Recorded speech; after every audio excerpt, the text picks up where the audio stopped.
Halo, kita jumpa lagi di channel Wellness by Official. Hari ini kita akan melakukan pembahasan tentang soal-soal UKOM dan hari ini kita akan membahas soal khusus tentang tafsiran berat badan janin.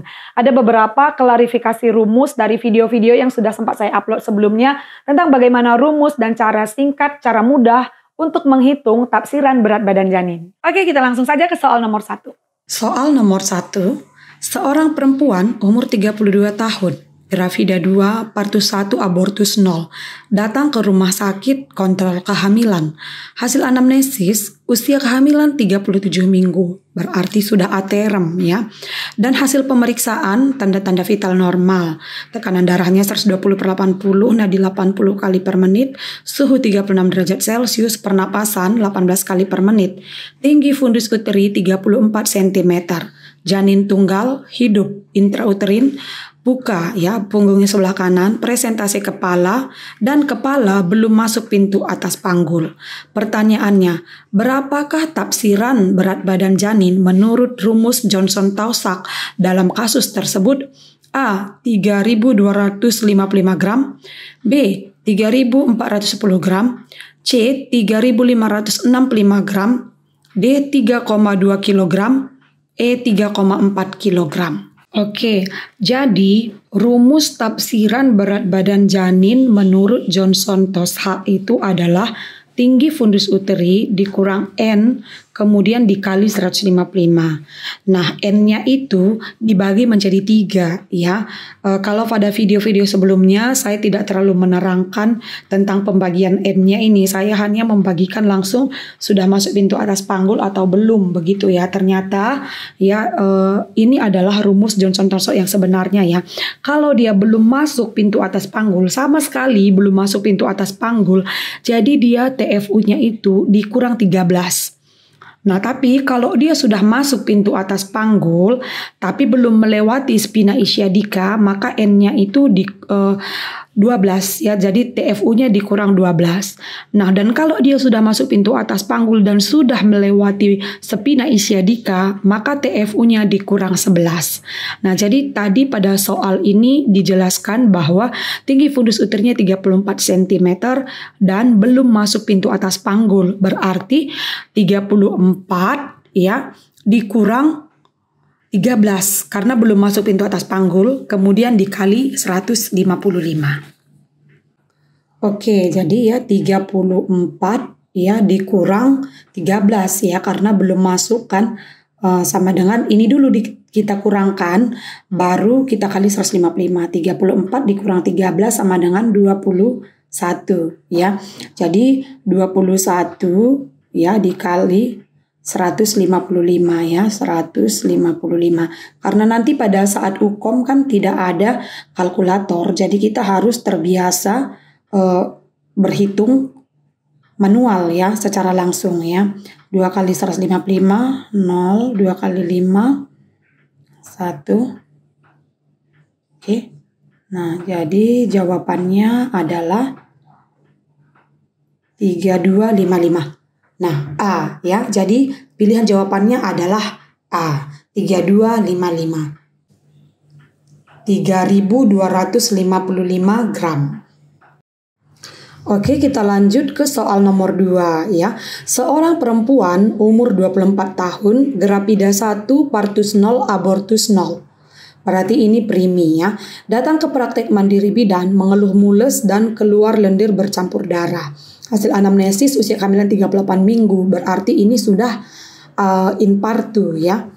Dan kehamilannya juga atau persalinannya aterem. Hasil pemeriksaan tekanan darah 120/80, nadi 80 kali per menit, suhu 36 derajat Celcius, pernapasan 18 kali per menit. Tinggi fundus uterinya 36 cm. Janin tunggal hidup intrauterin. Punggung kanan, presentasi kepala, kepala sudah masuk pintu atas panggul 4/5 ya, jadi masih sebagian kecil yang masuk ke dalam pintu atas panggulnya ya, tapi sudah masuk. Nah, pembukaannya itu 2 cm, kontraksi uterus 2 kali dalam 10 menit, lamanya 35 detik. Pertanyaannya, berapakah tafsiran berat badan janin menurut rumus Johnson-Taussig dalam kasus tersebut? Nah, A 3.565, B 3.720, C 3.875 gram, D 3,6 kg, E 3,7 kg. Nah, jadi kalau memang perhitungan rumus Johnson-Tosak ini dia dalam gram ya, bukan dalam kilogram. Nah, kita langsung kembali ke rumus seperti yang sudah saya terangkan tadi pada soal nomor 1, yaitu tinggi fundus uteri dikurang N. Nah, N-nya itu kita cek kembali pada soal apakah sudah masuk PAP atau belum. Kalau sudah masuk PAP, ya dia itu dikurang 12 karena dia belum melewati spina ischiadica. Tapi kalau sudah melewati spina ischiadica, dia dikurang 11. Ya, jadi kita akan hitung ya secara manual supaya terbiasa nanti pada saat hukum. Oke, 36 ya dikurang 12 karena dia kan sudah masuk pintu atas panggul 4/5 ya, dikurang 12 berarti 24 ya. Jadi 24 dikali 155 ya. 24 dikali 155 0 naik 2 6, kemudian 0 5 tambah 1 kali 5 310 3.720 ya, 3.720 gram.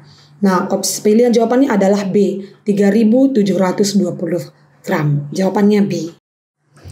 Oke, kita ke soal nomor 3 ya. Seorang perempuan umur 28 tahun, gravida 1, partus 0, abortus 0. Ini juga primi ya. Datang ke praktek mandiri bidan, mengeluh mules dan keluar lendir bercampur darah. Berarti ini juga infartu ya. Anamnesis usia kehamilan 39 minggu, sudah aterem.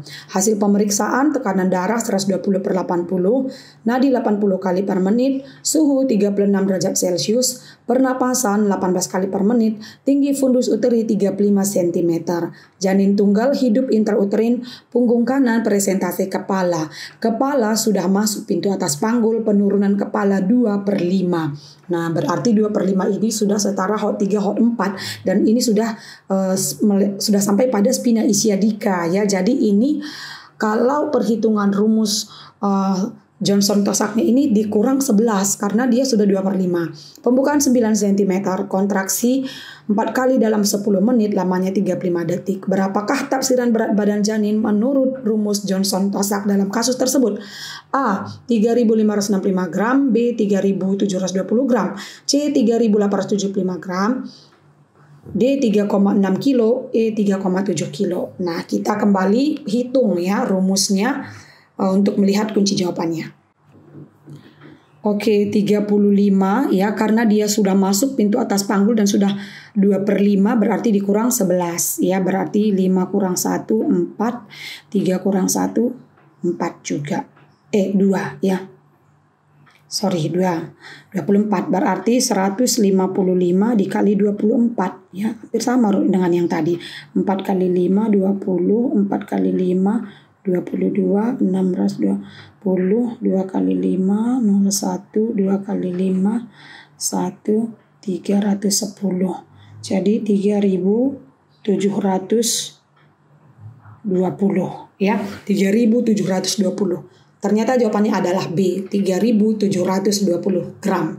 Nah, jadi seperti itu dia untuk rumus Johnson-Tosak. Harus dibedakan ya, kita harus melihat data apakah penurunan kepalanya itu sudah sampai mana. Kalau dia memang belum turun sama sekali, belum masuk pintu atas panggul, maka TFU-nya itu dikurang 13. Nah, tapi kalau dia sudah masuk pintu atas panggul namun belum melewati spina ischiadica, dia dikurang 12. Dan kalau dia sudah melewati spina ischiadica, maka dia dikurang 11 ya. Nah, pada video berikutnya nanti saya akan menerangkan ya, ternyata menurut beberapa penelitian ada yang lebih akurat dan lebih simpel rumusnya, yaitu adalah perhitungan tafsiran berat badan janin menurut rumus Risanto. Nah, itu nanti akan kita terangkan pada video berikutnya. Rumusnya lebih gampang dan lebih simpel tanpa membutuhkan data penurunan kepala, apakah sudah melewati pintu atas panggul, spina ischiadica dan sebagainya. Ada rumusnya khusus untuk tafsiran berat badan janin menurut rumus Risanto. Terima kasih bagi kamu yang sudah dukung dan nonton channel Wellines Bayang Official. Dan bagi kamu yang belum, jangan lupa untuk subscribe, share, like, dan komen. Terima kasih.